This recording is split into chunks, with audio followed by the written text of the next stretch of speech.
Que le cours soit Bezrat Hashem Leilu Nishmat, Jacqueline Mazal Tov, Bat Micha, Zichronah Livracha, Shtiye Nafshat Sora B'Sror HaChaim, Amen. On vit dans une génération dans laquelle Chachamim nous font remarquer qu'on a beaucoup tendance à prendre et moins tendance à donner. On revendique beaucoup de droits et pas tellement de devoirs. Et sans arrêt, on pense que le bien qui nous revient, ça évidemment, ça nous revient. Et dès qu'il y a des choses qui ne nous reviennent pas, immédiatement, on se demande comment ça se fait que cette chose ne me revient pas. Il y a un homme un jour qui voulait dire que peut-être ça provient un petit peu du fait qu'aujourd'hui on est dans la génération du Chad Pe'ami. On est dans une génération dans laquelle on achète et on jette. À l'époque, on achetait un vêtement et puis on le portait longtemps. Et quand il était sale, on le lavait. Ça, c'est encore vrai aujourd'hui. Et au bout d'un moment, il se déchirait un petit peu, on le cousait. Et on se servait du même vêtement, on avait un attachement pour le vêtement. On comprenait qu'on ne peut pas se débarrasser d'un vêtement trop facilement et trop rapidement. Au jour d'aujourd'hui, il y a un moindre petit problème, on se débarrasse de ceci, on se débarrasse de cela. Et cet écrivain-là disait que peut-être que c'est la raison pour laquelle, dans notre relationnel, c'est aussi un petit peu la même chose. Je prends autant que je peux de la personne, quand elle ne m'intéresse plus, au revoir, je n'ai plus besoin de toi, je me débrouille. On peut s'arranger avec des nouveaux employés, avec des nouveaux rabbanim, avec des nouveaux élèves, avec des nouveaux amis, avec des nouveaux... On s'arrange comme on veut. Quand j'ai besoin de toi, je te garde. Quand j'ai plus besoin de toi, je te jette. J'avais un élève, c'est un élève très proche. Très proche. Et je dis bien j'avais un élève, parce qu'aujourd'hui, ce n'est plus mon élève. Et cet élève-là, à chaque fois qu'il travaillait quelque part, il travaillait pendant 2 semaines, 3 semaines, allez, 2 mois. À chaque fois, au bout de 2 mois, il abandonnait le travail dans lequel il était. Il avait toujours un bon prétexte, une bonne raison pour laquelle, non, cet endroit-là, c'est pas possible, c'est pas normal. Il retrouvait un autre emploi, tout allait bien. Au bout de 2 semaines, non, c'est fini, on peut plus, impossible, etc. À chaque fois, la question que je me disais, c'est comment il fait avec sa femme. Heureusement que sa femme, Baruch Hashem, elle tient. Et heureusement qu'il tient avec elle, parce que s'il changeait de femme comme il change de chemise, ça aurait été compliqué. Et je me disais, bravo qu'au moins dans ce point-là, il arrive à tenir. Malheureusement, au bout de quelques années, il a divorcé. Et c'était hélas prévisible. Quand on vit dans un état d'esprit dans lequel tout me revient, et dès que je suis plus content de ce qu'on me donne pas assez, on ne me donne pas ce que j'attends, on ne me donne pas la chose qu'il me faut, et ben je me débarrasse, et ben on en arrive là. C'est de ce sujet aujourd'hui, Bezrat Hashem, que je voulais vous parler, qui est bien évidemment en rapport avec la paracha, en rapport avec la période de Teshuvah, le sujet de la Hakarat HaTov. La Hakarat HaTov, c'est de bien comprendre que rien ne me revient. Qu'Akadosh Baruch Hu ne me doit rien, que l'homme ne me doit rien, que mes parents ne me doivent rien, que mes enfants ne me doivent rien, parce qu'ils me doivent d'après la Torah. Comprendre que je ne suis pas ici pour prendre, mais je suis ici pour donner. Et comprendre que je ne peux pas jeter qui je veux, quand je veux, dès qu'il ne m'intéresse plus. On va, Bezrat Hashem, essayer de réfléchir un petit peu à ce sujet. Dans la paracha de la semaine, on va parler des bikurim. Les bikurim, c'est lorsque quelqu'un a un champ, et que dans son champ, il y a des fruits qui poussent, la récolte des Shivat Aminim. Il y a écrit que dès qu'il y a la prémisse des récoltes, il faut prendre ces prémices de récolte et l'amener sur le Mizbeach et remercier Akadosh Baruch Hu. Il y avait tout un grand protocole avec beaucoup de cinéma qui était fait autour pour beaucoup honorer ces gens-là. Il y a écrit dans la Mishnah que lorsque ces gens-là étaient en chemin, toutes les personnes qui les voyaient sur le chemin devaient non seulement se lever, mais devaient s'intéresser à eux, devaient leur demander de leurs nouvelles, devaient faire toutes ces choses-là. Il y a écrit que même les Baalé ou Manouyot, même les gens qui étaient en train de travailler pour des patrons, eh ben, ils devaient s'arrêter quelques instants, demander comment ça va, comment on peut vous aider, comment ceci, comment cela. Le Alshich HaKadosh pose une question très forte. Il dit que dans la Gemara, il y a écrit, c'est vrai qu'au jour d'aujourd'hui, on n'accomplit plus cette halakha, mais Midina des Gemara, d'après le din de la Gemara, quelqu'un qui travaille pour quelqu'un d'autre, quelqu'un qui est employé, il n'a pas le droit de s'interrompre même pour dire « bonjour, comment ça va ?» Comment ça se fait qu'aujourd'hui on se permet bien des choses? Parce qu'aujourd'hui, en général, les patrons, ils ne sont pas tellement rigoureux à ce sujet-là. Ça va, ça ne les dérange pas qu'on dise un petit « comment ça va ?» Mais Midina des Gemara, puisque je suis payé à l'heure, que je suis payé à la minute, et que je suis payé à la seconde, je dois être productif, et m'interrompre pour demander à quelqu'un comment il va, non, c'est interdit. Donc là, on est à l'époque de la Mishnah, de la Gemara. Comment ça se fait, demande le Hachir, qu'il soit écrit, que les personnes qui sont en train de travailler pour un patron, au moment où il y a les gens qui arrivent avec les bikurim, on doit s'interrompre pour leur demander comment ils vont. Dit le Alshich HaKadosh, la raison est très simple. C'est que comme les gens qui procèdent au bikurim, ils procèdent d'une mitzvah extrêmement importante, c'est la mitzvah de la Hakarat HaTov. Et comme la Hakarat HaTov, c'est l'un des fondements de la Torah, et bien Chachamim, ils ont autorisé des gens qui font une tellement grande mitzvah qu'est la Hakarat HaTov, on ne peut pas comme ça les laisser passer de façon indifférente. Il faut s'interrompre et leur dire comment ça va. Donc on voit, ce que dit le Alshir, que la Hakarat HaTov, c'est l'un des fondements de la Torah. On voit que c'est hyper important. Et on voit d'autre part dans le Pasuk, écrit dans Mishlei, les mots suivants. Meshiv ra'a tachat tova, lo tamush ra'a mi beto. Écrit Rachmana litzlan, que celui qui, quand on lui fait du bien, il rend ça en mal, et bien, chas v'shalom, Hashem Yirachem, ce qui a écrit, lo tamush ra'a mi torbeto, c'est-à-dire que le mal ne quittera pas sa maison, chas v'shalom. Donc on voit de là se dessiner une image devant nous, d'une part, de la Hakarat HaTov comme étant la chose la plus essentielle au monde, et d'autre part, le manque de Hakarat HaTov, l'ingratitude, comme étant l'une des choses les plus gravissimes. Voilà ce que Chachamim nous enseigne. Le Pélé Yoetz, il dit quelque chose de très très fort. Je vous lis dans les mots. Il dit Shete chaku kabel libo tamid kol hayamim. Il dit la Hakarat HaTov. Quand quelqu'un m'a fait une bonté, il faut toute la vie que dans mon cœur soit inscrite et gravé le bien qu'il m'a fait. Shelo ligmol imo shumra, jamais lui faire de mal. Ul shalem leosea tova kechol haba miyado. Et essayer de faire le maximum de bien pour les gens qui m'ont fait du bien. Et après il dit, et même si c'est quelqu'un qui un jour m'a fait du bien, un autre jour il m'a fait du mal, eh bien il faut imiter Akadosh Baruch Hu, qui se rappelle du bien du peuple juif lorsqu'il a accepté la Torah, et qui a été capable d'oublier le jour où on a fait le veau d'or. Donc on procède un petit peu du comportement d'Akadosh Baruch Hu, qu'on se rappelle du bien que les gens nous ont fait, et qu'on oublie le mal qu'ils nous ont fait. Ça c'est ce que Chachamim nous enseigne. Maintenant on en vient, Bezrat Hashem, à la paracha. Dans la paracha, au moment où on nous parle des bikurim, il est écrit que l'homme, l'agriculteur, qui vient offrir ses bikurim sur le Mizbeach, il y a écrit là-bas qu'il y a tout un texte qu'il va devoir réciter. Et c'est un texte qui, a priori, est complètement hors sujet. Dans le texte qui est écrit dans la Torah, il est écrit comme ça. Ve'anita ve'amarta lifnei Hashem Elokecha. Donc, au moment où tu amènes tes fruits, tu diras devant Akadosh Baruch Hu, Arami oved avi, vayired mitzrayma, vayegorsham bimte me'at. Mon père, Yaakov, il a été pourchassé par Lavan, qui a voulu le tuer. À un moment donné, il a voulu, heureusement qu'il n'a pas réussi. Et ensuite, mon père, il est descendu en Égypte. Et en Égypte, les Égyptiens nous ont oppressés énormément. Et c'était difficile. Vaitnu alenu avodakasha. C'était une oppression très grande. Vanitzak el Hashem Elokei avotenu. Vaishma Hashem et kolenu. Vayar et onienu. Veit amalenu. Veit tachatzenu. Akadosh Baruch Hu, il a entendu notre tfila. Il a entendu nos pleurs, nos gémissements. Vayotzienu Hashem mitzrayim beyad chazaka ubizroa netuya v'mora gadol v'motot u'moftim. Hashem nous a sortis d'Égypte avec des grands miracles. Vayvienu el hamakom hazeh. Et Hashem nous a conduits ici en Israël. Vaïtelanu et haaretz hazot, eretz zavat, chalav u'dvash, cette terre dans laquelle ruisselle le lait et le miel. Ve'ata, et à présent, yine eveti et reshit peri adama, asher natatali Hashem. Donc, tout ça pour en arriver à ce qui nous intéresse. J'amène des fruits. Je remercie Akadosh Baruch Hu des fruits qu'il m'a donnés. J'ai Akadosh Baruch Hu, merci de m'avoir donné des fruits. Pourquoi je ne vais pas droit au but? Merci Hashem de m'avoir donné des fruits. Pourquoi j'ai besoin de raconter toute l'histoire du peuple juif? Depuis Yaakov Avinu qui a été oppressé par Lavan, en passant par le Shiarbou de Mitzraïm, avec le fait qu'enfin on est arrivé en Eretz Israël. Évidemment, les Bikurim c'est en Israël. Et qu'en Israël j'ai eu un champ et que dans le champ j'ai eu des fruits. Et les fruits je les amène ici. C'est un peu long tout ça. Quel rapport entre la Hakarat HaTov qu'on a pour les fruits qu'on amène maintenant et toute l'histoire du peuple juif? Alors pour répondre à la question, il faut qu'on s'interroge un petit peu. C'est quoi exactement Hakarat HaTov? Quelles sont les limites de la Hakarat HaTov s'il y en a? Et on verra qu'il n'y en a pas. C'est quoi exactement Hakarat HaTov? Pour ce faire, je vous raconte une petite histoire. Ça, je l'ai déjà dit il y a plusieurs années, cette histoire, mais le cours, d'une façon générale, on n'a encore jamais fait. Le Rav Chaim Shmulevitch, lorsqu'il formait des khatanim pour leur mariage, il leur disait « J'aimerais bien que vous reteniez une idée toute votre vie. Dire à sa femme que la soupe qu'elle a préparée est bonne, c'est comme dire au Rosh Yeshiva que le shiur klali qu'il a donné, il est bon. » Dans une yeshiva, c'est quoi un shiur klali? C'est le moment le plus grand, le plus fort de la semaine. Tous les bachurim, ils se fatiguent pour étudier une sugiya. C'est une sugiya complexe, c'est compliqué. Il y a plein de questions qui se posent. Le Rosh Yeshiva, pendant toute la semaine, lui aussi, il se casse la tête. Il se pose des questions, il essaie de trouver des réponses, il compare des textes. Bref, il se casse la tête pendant une semaine, le Rosh Yeshiva, avec les élèves. Et voilà que le grand jour arrive, le jour du shiur klali. Le Rav monte sur le pupitre, là où il doit parler. Il y a, selon la yeshiva, 1000 élèves, 1500, 500 élèves qui sont en train de l'écouter. Le Rav, il pose des questions brillantes.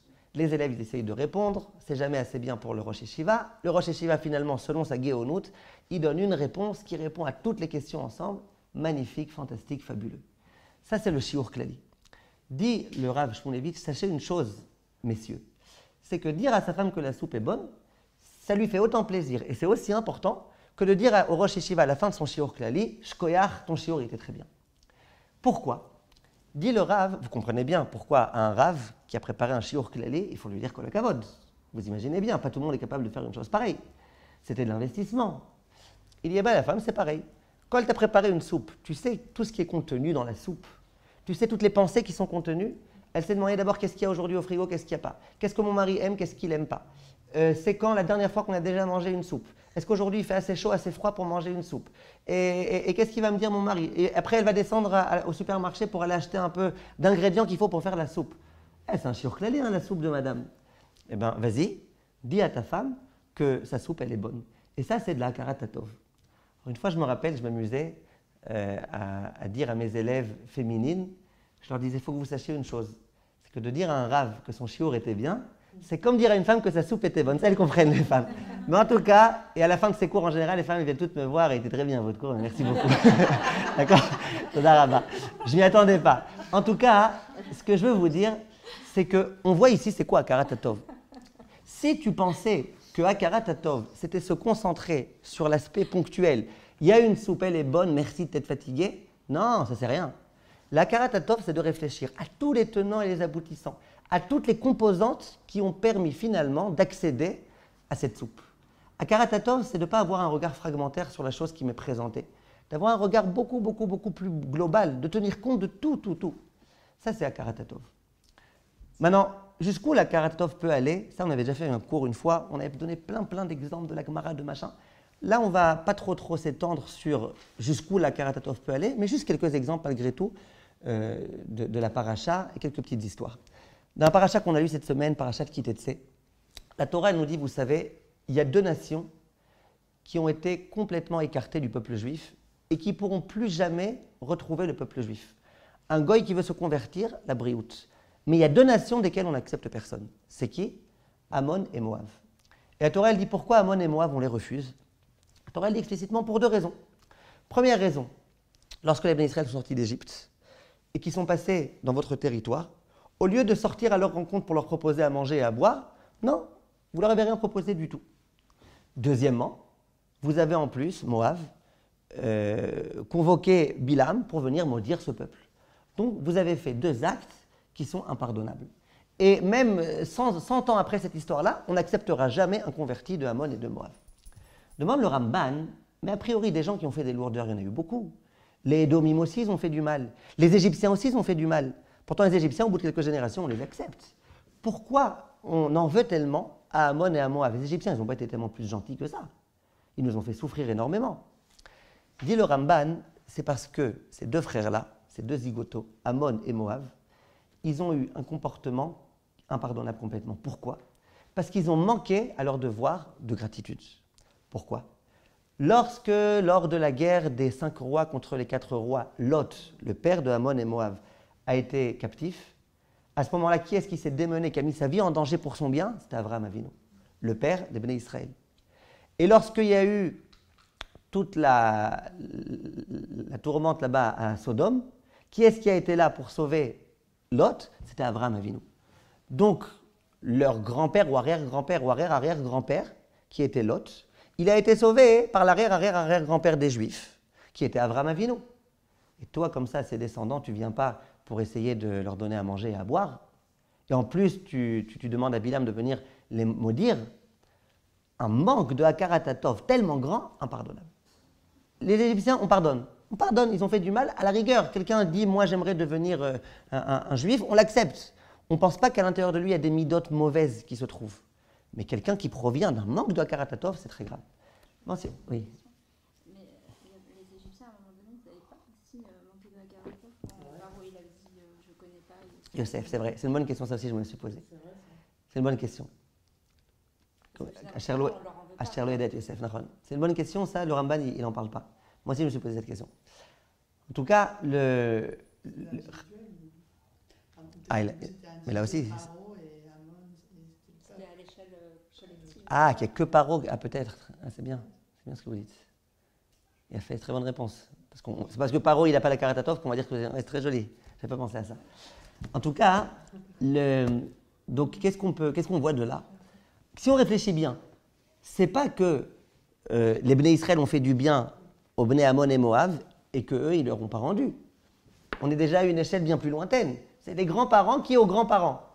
Et bien malgré tout, tu vois que la Karatatov, c'est si ton grand-père, il a fait du bien à mon grand-père, et bien moi, j'ai un devoir de la Karatatov. Un véritable devoir de la Karatatov. Maintenant, plus que ça, ils auraient pu faire du pile-poule, les Ammon et Moab, pour se dispenser de ça. Ils auraient pu dire, vous avez de la manne dans le désert, vous avez à manger, vous avez à boire, vous n'avez pas besoin de nous. Non, c'est pas Karatatov. Ça, Karatatov, c'est pas faire du pile-poule pour dire, bon, je vais pas te donner parce que tu te débrouilles sans moi. À Karatatov, c'est tu viens et tu donnes et tu fais et tu te démènes.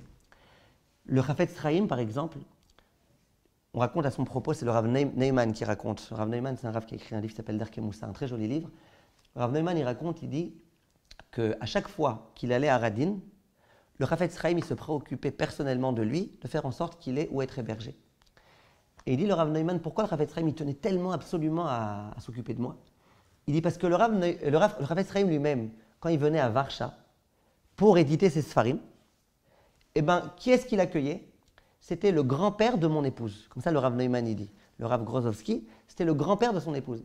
Il dit, comme le grand-père de mon épouse, il faisait du bien au Chafetz Chaim, le Chafetz Chaim, à moi, il me fait du bien. À Karatatov. On voit que la Karatatov, ce n'est pas uniquement se concentrer sur un bien précis. Voilà, tu m'as donné, je te dis merci, au revoir, je ne te connais plus. Non, la Karatatov, c'est même des générations avant. Il faut tenir compte de toutes ces choses-là. On raconte du Rav Eliyahu Loupian. Je ne sais pas si vous l'avez déjà vu, cette photo, il faut la voir. Cette photo, il faut la faire passer. Dans cette photo, on voit le Rav Eliyahu Loupian en personne, qui était l'un des plus grands Baalei Moussar, qui est en train de donner à boire du lait à un pauvre petit chat. C'est quoi l'histoire? Dans la yeshiva dans laquelle se trouvait le Rav Eliyahu Loupian, Kfar Hasidim, il y avait un hangar dans lequel toute la nourriture de la yeshiva se trouvait.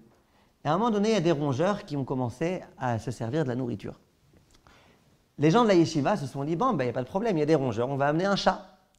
Ils ont amené un chat pour s'occuper de manger les souris. Un beau jour, le Rav Loupian se trouve à la yeshiva et il voit ce chat.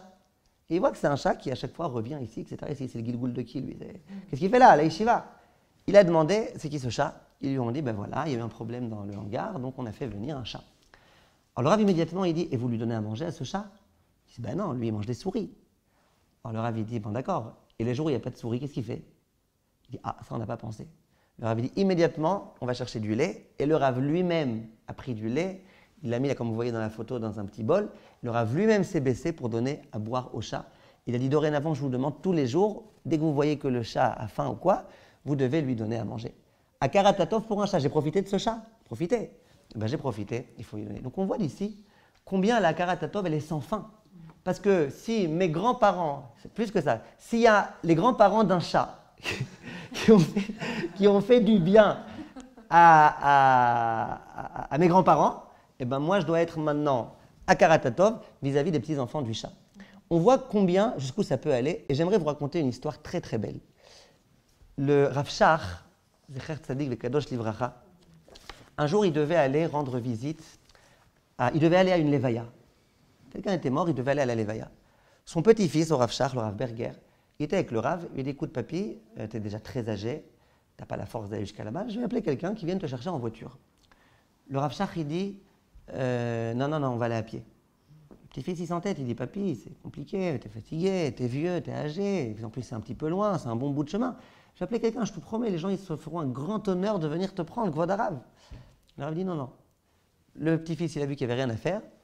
Derrière le dos du grand-père, il a pris le téléphone, il a appelé quelqu'un, il lui a dit, écoute, est-ce que tu peux venir en bas, je vais te dire à quelle heure on va descendre. Genre, Zarma, tu te trouves là-bas par hasard, tu vas voir le Rav Shach, et tu essayes de le convaincre qu'il accepte de monter, le pauvre il est fatigué. Le Rav Shach, qui était loin d'être un idiot, il a compris toute l'histoire, et je ne sais pas s'il est monté dans la voiture ou pas, l'histoire ne raconte pas, mais il a dit à son petit-fils, dis-moi, quand tu m'as proposé de monter en voiture avec quelqu'un et que j'ai refusé, à ton avis, pourquoi j'ai refusé? Le petit-fils, il dit, parce que tu n'as pas envie de déranger les gens.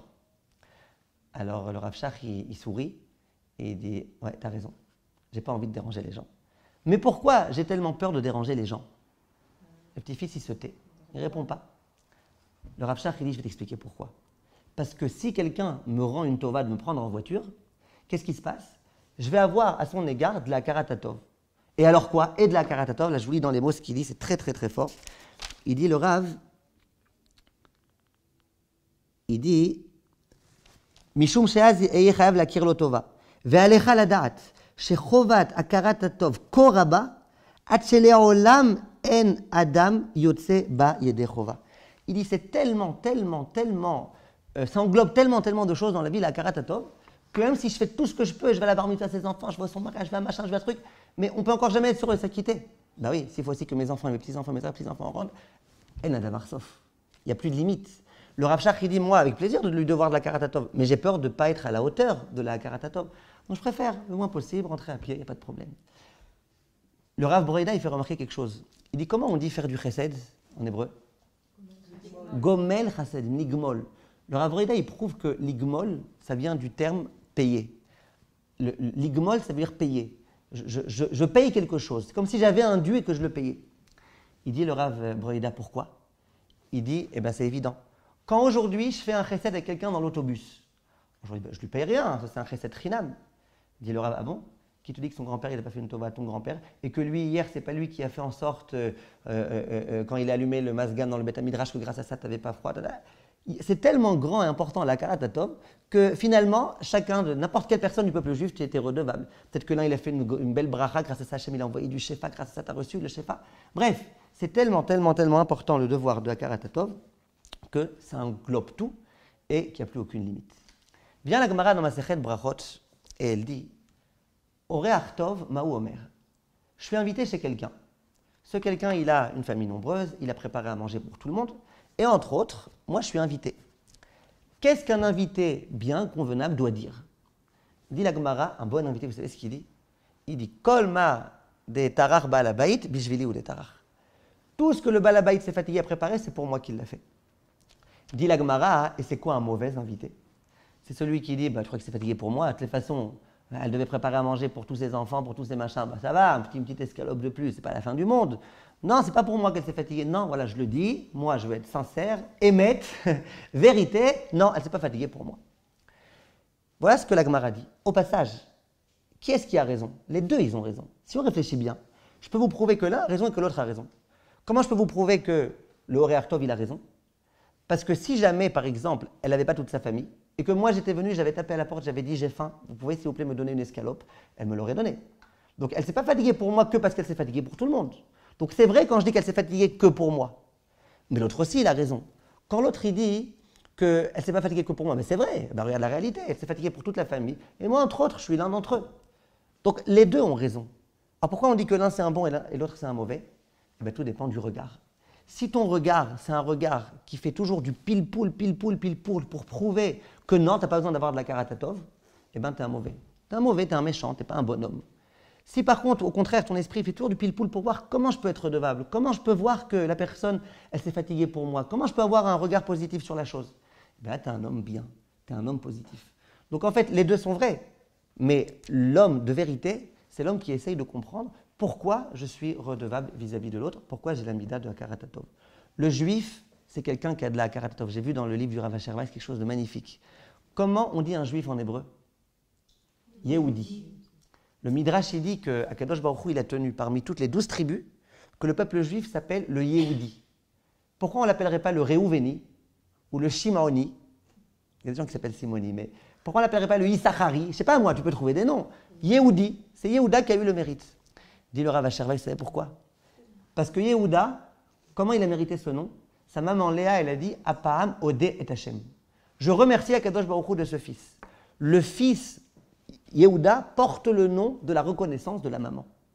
Dit le Rav Asher Weiss, un juif, c'est un reconnaissant. Le Yehudi, c'est celui qui est capable sans arrêt d'être reconnaissant. Et c'est donc pas pour rien que le juif, il mérite ce nom-là. Donc, on comprend bien maintenant, à présent, un certain nombre de points. Le premier point, c'est que la karatatov, ce n'est pas uniquement de remercier pour un fait précis ou pour un bénéfice précis qui a été donné, mais la karatatov, c'est de regarder toute la chose dans tout son ensemble depuis le début, depuis la création du monde jusqu'au jour d'aujourd'hui. Maintenant, le Gaon de Vilna, il dit quelque chose de fabuleux. Il dit, quand on parle ici du Baal Habayit et de l'invité, à qui on fait allusion? Le Baal Habayit, vous savez, c'est qui? C'est Akadosh Baruch Hu. Et c'est qui les fameux invités, là, bons ou mauvais? C'est les êtres humains, les juifs, en l'occurrence. Il dit, Akadosh Baruch Hu, il nous fait sans arrêt du bien. Sans arrêt, il fait du bien avec nous tous. C'est quoi le bon fils, le bon invité?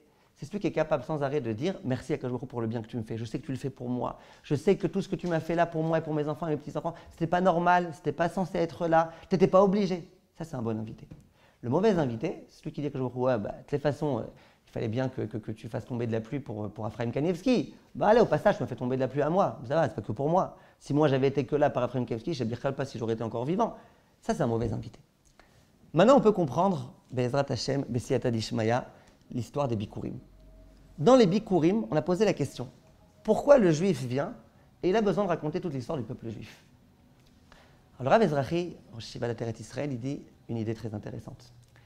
Il dit, moi aujourd'hui j'arrive, j'ai une figue, par exemple, une figue qui a poussé dans mon champ, plein de figues, je prends l'une des figues et je l'amène et je remercie Akadosh Baruch Hu.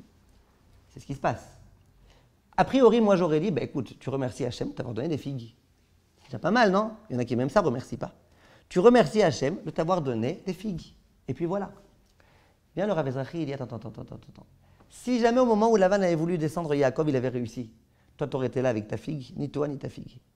Si en Égypte, les Égyptiens avaient été plus forts que nous et qu'on était restés en Égypte, tu aurais été toi en Israël avec ta figue? Walou, rien du tout. Qu'est-ce qui fait qu'aujourd'hui tu es en Israël avec ta figue? C'est le fait qu'Akadosh Baruch Hu ait sauvé Yaakov Avinu, et le fait qu'il ait sauvé nos ancêtres d'Égypte, et le fait qu'il nous ait fait rentrer en Israël et Rezavat la voûte de vache, et le fait qu'Hachem a irrigué mon champ, et le fait, c'est ça qui fait qu'aujourd'hui je peux remercier. Mon Rav Ezrahi va plus loin que ça. Il dit, nous qu'est-ce qu'on pense? On pense que, pourquoi par exemple, moi j'habite en Israël? Parce que mes parents ils habitent en Israël, donc je suis né en Israël, bon, pourquoi aller en Chine si je suis bien en Israël? Ça va. Je suis en Israël parce que mes parents ils m'ont mis en Israël. Comme ça, on pense très souvent. Dit le Rav, ça c'est une erreur de Hashgacha Pratit. Hashgacha Pratit, ça veut dire que Kadosh Baruch Hu, il ne s'occupe pas de moi simplement comme faisant partie d'une collectivité. Il s'occupe de moi de façon individuelle. C'est-à-dire que chaque chose que Kadosh Baruch Hu prévoit dans le monde, il le prévoit aussi pour moi. Et aussi pour toi et pour lui et pour machin. Ça c'est la Hashgacha Pratit. Dit le Rav Ezrahi, ça veut dire quoi? Lorsque Akadosh Baruch Hu a sauvé Yaakov des griffes de Lavan, il n'a pas sauvé uniquement Yaakov. Et du coup, moi, je suis son fils, donc moi aussi, je proviens d'un père qui a été sauvé. Non.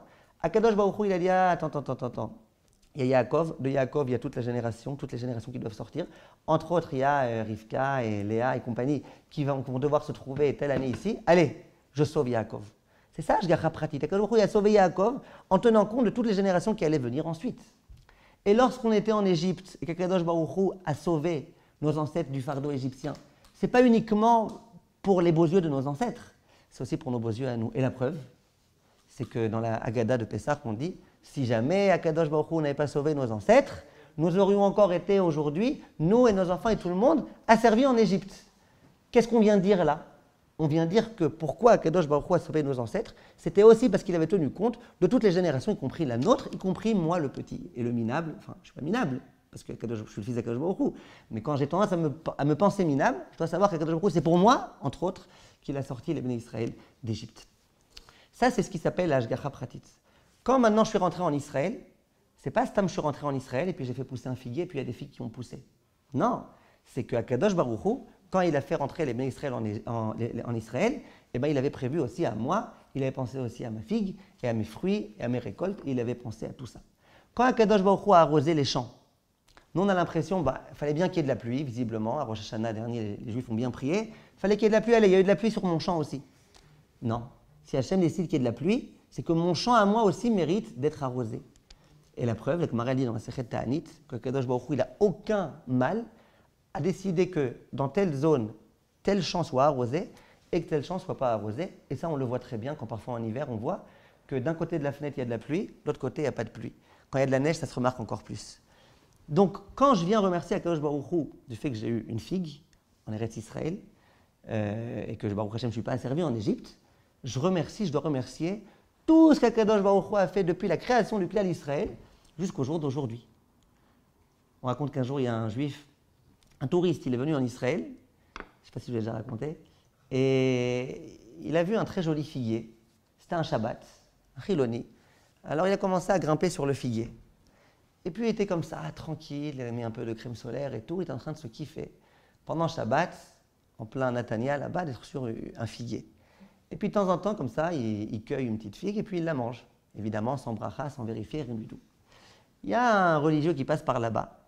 Il le regarde d'en haut, il lui dit « Dis-moi, l'Aziz, Shabbat Shalom, tu vas bien ?» Il dit « Shabbat Shalom, comment ça va ?» Il dit « Regarde, tu sais, Shabbat, on ne monte pas sur un arbre. » Et bon, ça encore, c'est qu'un issour des rabanan, mais il y a des interdits plus graves. Shabbat, on ne pourra cueillir un fruit. Et puis, en plus, quand on mange, il faut faire une bracha. Et puis, tu sais, dans les figues, combien de petits insectes il peut y avoir. L'autre, il dit, ouh, je t'abarre chez moi, cette terre d'Israël. Regarde un petit peu, tu peux te trouver en Israël, sur un magnifique figuier, sous un soleil plombant extraordinaire, avec des fruits tellement bons et tellement juteux, et en plus, tu as le droit à la dracha du rabbin. D'accord? Donc, quand tu te trouves au jour d'aujourd'hui en Israël, avec ton figuier et la dracha du rabbin et tout ça, il faut comprendre que tout ça, c'est un ensemble. Et qu'il faut être reconnaissant vis-à-vis d'Akadosh Baruch Hu pour tout, c'est là que j'ai entendu du Rav Bijawi Zedlai, de tous les détails, il faut être conscient si on veut pouvoir remercier Akadosh Baruch Hu. Ça, c'est l'enseignement que le Rav Ezrachi nous donne. Donc,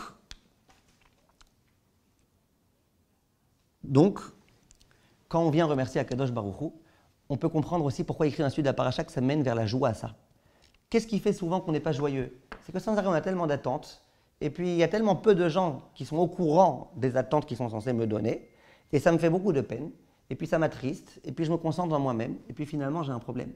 Quand tu es conscient qu'on ne te doit rien, et que Akadosh Baruch Hu ne te doit rien, et que tout ce qu'Hachem fait avec toi, c'est du chesed, et bien là tu commences à avoir une vue beaucoup bien meilleure sur la vie. Au passage, qu'est-ce que l'homme amène?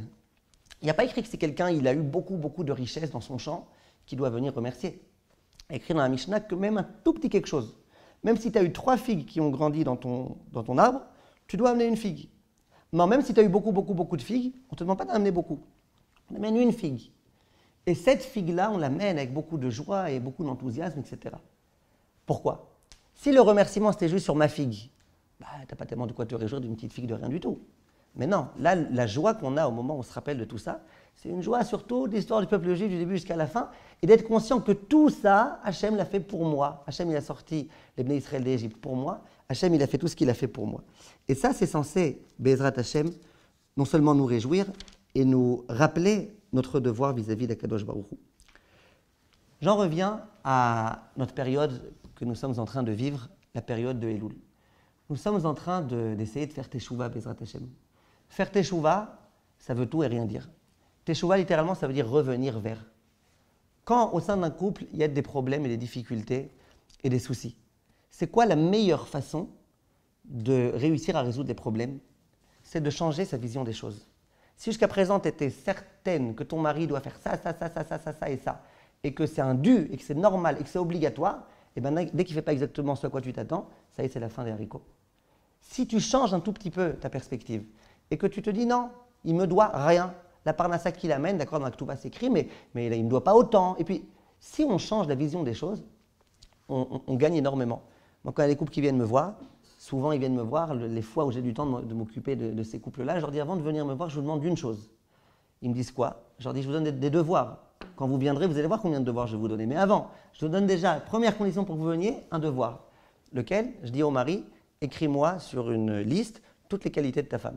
Et à la femme, écris-moi toutes les qualités de ton mari. Quand déjà tu commences à voir, il a des qualités, il est positif, quand tu changes ta vision des choses, eh ben, ça résout les problèmes.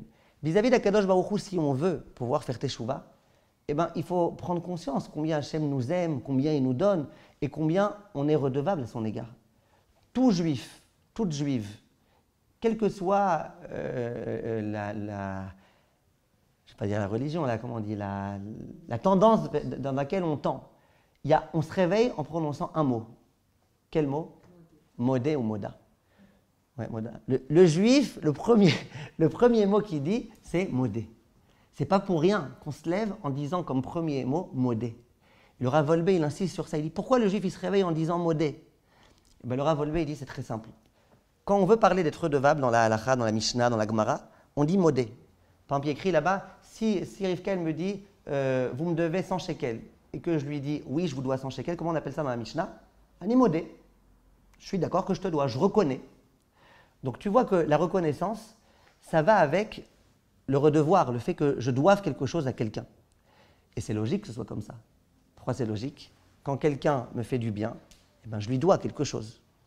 Maintenant, le juif, il se réveille le matin, il a une journée dans laquelle il va avoir plein de devoirs en tant que juif. D'où il va puiser la force, les énergies de faire tous ses devoirs, tout le chesed qu'il y a, toutes les mitzvot, tout le machin, les tfilotes, les choses. Comment il va trouver l'énergie pour ça? Eh bien, le conseil, il commence par modé. Si tu te rappelles combien Hachem fait de choses pour toi et combien il te donne des choses qu'il n'est pas censé te donner, qu'il ne donne pas à tout le monde, combien Hachem est favorable à ton égard, et bien d'un coup, ton envie, c'est Hachem, j'aimerais te rendre comme je peux. Dis-moi juste ce que je peux faire et je le fais. J'ai envie. Je me rappelle, ça je vous avais raconté une fois je donnais un cours, c'était à l'époque de Hanouka, je parlais un peu de la Oda. Et je disais ce vort là du Rav Wolbe. Je disais, le juif, quand il se réveille le matin, il doit commencer son jour par modé. Alors, il y a une élève qui me pose la question, une Française. Elle me dit, j'ai une question. Je lui dis oui.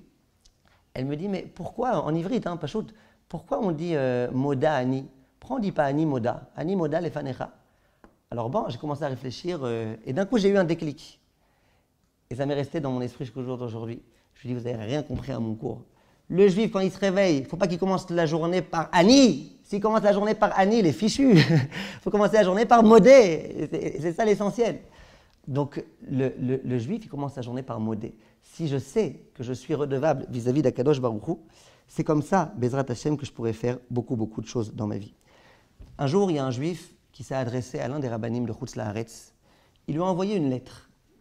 Il lui a dit, écoutez, Kvod Harav, ma vie, ce n'est pas une vie. Ma vie, elle est infernale. Regardez, j'ai 10 enfants.